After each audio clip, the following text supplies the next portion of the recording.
I'll turn my mic on and we'll get further. Okay, I'll call the meeting to order. I'd like to start by acknowledging that this meeting is respectfully held on the traditional territory of the Sycas First Nation, on whose lands we live, work, and play. We have an agenda circulated. Would somebody like to move it? Seconder?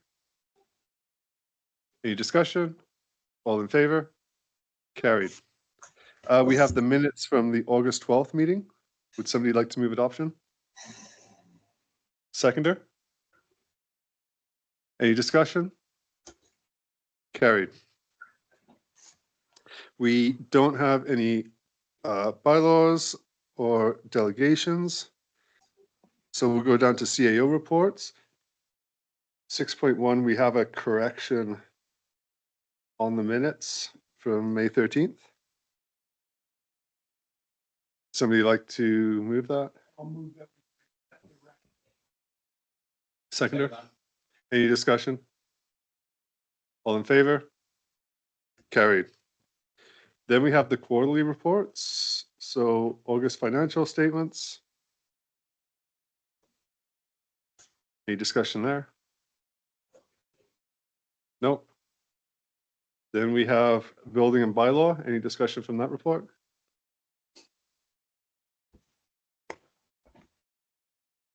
No. Then we have corporate. Any discussion there? Seeing none, moving on to fire. And finally, moving on to public works. Awesome. I just want to say that was really good to get that update and really appreciate those reports. And just because you're not getting questions doesn't mean that we're not interested. It just means a good report has been filed that answers all those questions right away.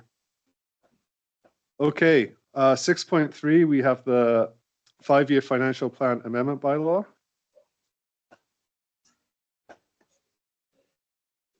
So that is for adoption.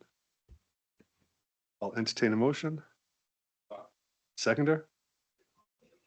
Any discussion? All in favor? Carried. 6.4 is again for adoption. Can I have a motion?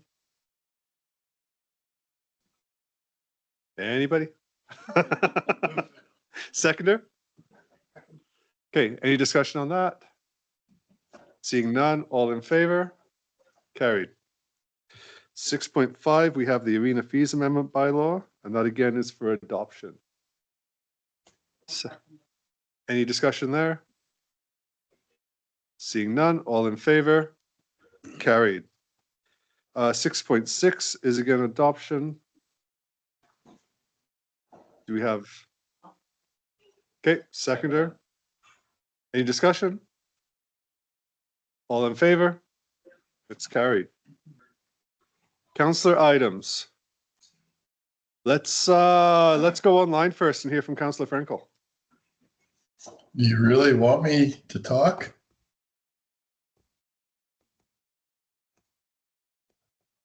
I don't know what else to say. I think you're going to cover everything, Your Worship. Yeah, it's been a busy week for sure.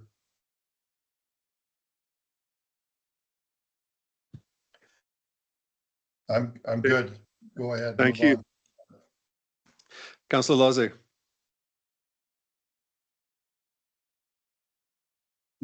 You're on. Am I live? Okay. On August 16th, I had a meeting with the Bulkley Valley Credit Union and the Regional District of Bulkley and Nechako and a few other folks to talk about what can be done for to incentivize developers to do some developing.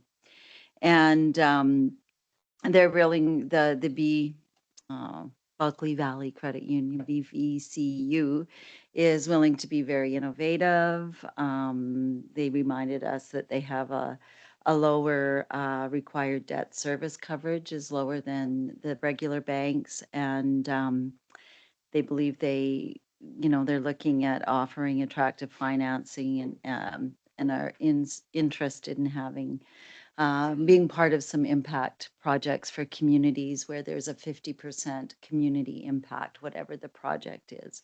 So I'll be talking to the housing committee this Wednesday to see if they have any more thoughts about, what can be done there, and, perhaps talking to our local credit union, since another credit union is willing to be, a bit competitive around that. And then today I attended BC Bill's um, information session again. It was basically question and answers with folks from the north. And one of the thoughts that I thought was really interesting was they were talking about perhaps, looking at economy of scale and different communities with smaller projects in the north here, attracting a developer by saying, okay, we want to build 12 units in Vanderhoof, and maybe Burns Lake wants to build, 15 units, and Smithers, and that might be more attractive to a builder or a developer to come up and do. So that was basically the kind of the thought that came out of the meeting today that was new. So yeah, that was it for me. And then, of course, on Friday, meeting with council. Councillor Young? Nothing last few weeks for me. I've been kind of unavailable due to other work commitments, and I was updated by you regarding that last meeting, and so we'll just refrain from reporting. Councillor Vandola? Thanks. Yeah, here this last Thursday, I met with Nick Plett. He is the new communications manager for Artemis Gold. He was hired like on the Tuesday of that week. And he's a forester that used to work for Canfor as one of their planning foresters there. Now, which was a good pickup because one of the criteria to take on the new communication roles, you have to have a pretty good understanding of the geographic area, and the road networks and whatnot. So sat down with him to go over some of the pieces that the community liaison committee would like to see as part of the agenda when we get together, specifically around, Artemis is pretty good about talking about regional hiring numbers, but they don't really go into really great details on individual communities, and how many people from those communities have been hired. And so he's asked him if they could start to produce those reports with a little finer detail. And he said he brand new to the job, so he said he'd certainly look into it. And one of the other things we talked about was of great interest to the committee was whether or not they are looking to entertain utilizing glycine in the gold extraction process instead of cyanide. He said he kind of caught him off guard there, and he's like, "Oh, I'll have to maybe talk to some of the metallurgists in the corporation to see whether or not that's something that we could have a presentation to see the pros and cons of that." And so that was quite a good meeting. Also, a couple weeks ago, we actually had got together with our industry partner Sinclair Group and went out to the community forest and took a look at one of the older plantations that we have in the community forest, just to see whether or not some of those 35-year-old stands could be suitable for commercial thinning. Sinclair Group put together afterwards kind of an area that could be, potentially if within the community forest, how many hectares? It was over 2,000 hectares and if you could extract, some potential value out of there, it could give us an extra 5,000 to 10,000 cubic meters out of our community forest, which would be pretty positive.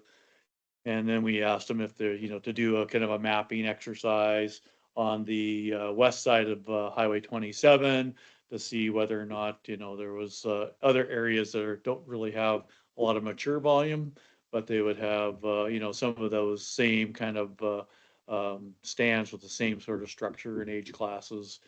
And there was quite a bit of area, depending on where they went, could be 20,000 hectares up to 60,000 hectares could be suitable.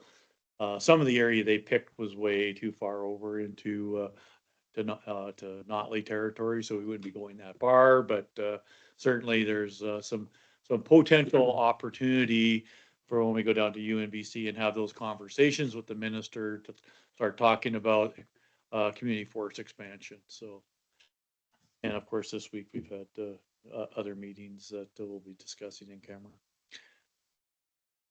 Councillor Bulmer. That's it. Thank you. Yeah, I as well went to the tour out at our community forest, an extremely educational process. I learned a lot. Also, then another educational process was when Canfor was in here as well, and I was at that one.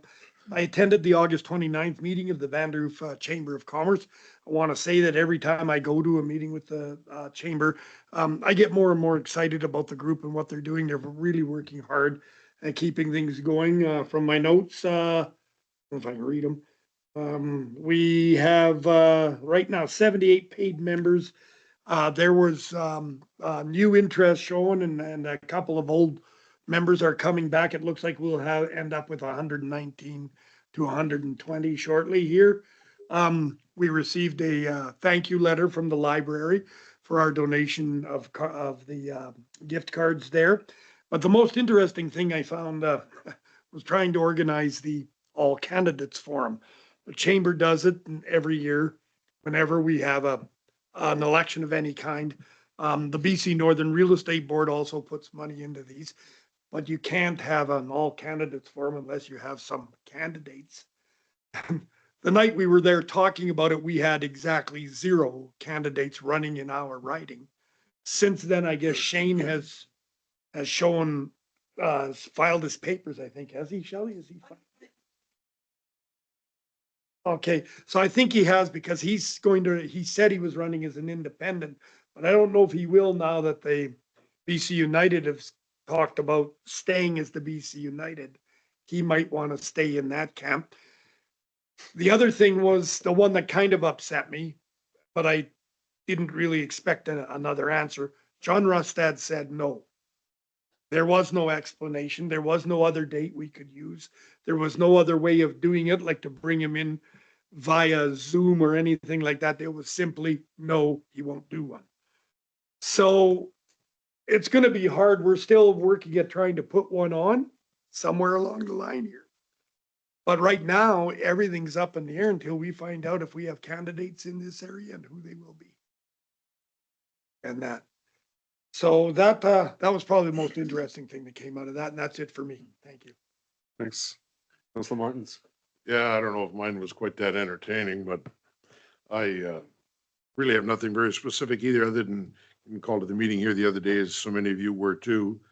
And the announcement that, you know, don't have to talk about it, or that's in camera stuff, I suppose, anyway, but the it just feels to me since then, and it's been 3 or 4 days, I guess, being around town quite a bit and talking to people, and everybody needs some encouragement too, for sure, and really trying to do that, you know, that I think that's a very important thing for us, you know, as a group to be encouraging, because you're feeling a lot of, or hearing a lot of downer stuff and not much good news out there. So that's really kind of my take on it. I've been trying to make it sound positive, and we're working on all kinds of stuff. So that was the biggest thing, you know, obviously that's taken over all our news pages for sure. Good, that's it. Thanks. And yeah, that is such a good reminder. It is good to be making sure we're out in public as much as we can and keeping that positive message going forward. Vanderhoof is a resilient, resourceful, and entrepreneurial community, and we need to remind people of that, and we'll make our way through this. Before I start, just like to take a minute to recognize Councillor Frankel being awarded the King's Coronation Medal, a really just reward for all the hard work you put in. Thank you. No, thanks for bringing that up. I do need a screenshot of tonight's meeting for next time he tells me I'm underdressed at something. You don't like my Henning Penn shirt here? No, but sincerely, Councillor Frankel, that's do take a moment to enjoy that medal. It is really amazing the work that you've been doing through UBCM, through council, to move things forward for us as a town and us as a province. Thank you. Thanks, Kevin. Of course, My time, really, everything before the CAN4 announcements is pretty much a blur. It's been a busy time. The phone was pretty much parked on my ear for multiple days there, and feel a little bit guilty that during that time I probably maybe should have been out in community a bit more. But it's tough, and you've got to take those calls, and you've got to try and set that up too. So thank you for those of you out there and spreading the message, because I have been really tied up. Been really good, the number of ministers that have reached out, others from government to say, hey, we're here, how can we help you? We want to move forward. Excuse me, but we have heard zero from our end. Zero. So I think that's really important and really encouraging, and hopefully we can move that forward. And again, as you know, we've been using the resource committee, Councillor Frankel, Councillor Vandola, to work on these forestry issues and to talk with government and to see where we can do things. Making sure that we maintain a sustainable forest industry, and we work to make sure we've got another mill out there that's operating on one shift, and looking how can we get that back up to 2 shifts and get some of those employees moved over and firing up and keep things moving. So good. One thing I just mentioned before then that hasn't been mentioned out in the group, was invited up to Sycas for the sobriety walk and barbecue afterwards.